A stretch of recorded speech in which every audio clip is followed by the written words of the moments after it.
Step one, what you do, you go to the pizza panini place on deck 8 and ask for just the burger, just the bun. So that's your first step, is to go here on deck 8, right by the pizza place, the red car. So that's your first step. Right, she did toast it, so good warm toasted pretzel bun. Now we'll go up to the next step.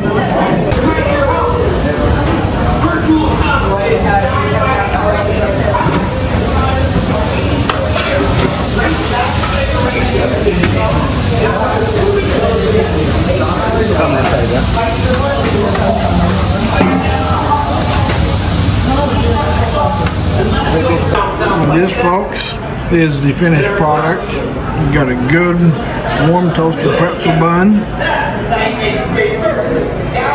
a guy's burger, good melted cheese with bacon, good fries, and that, folks, is how you get a guy's burger on the Carnival Mardi Gras class of ships. Just make sure you tell them no sauce. Come on, no sauce.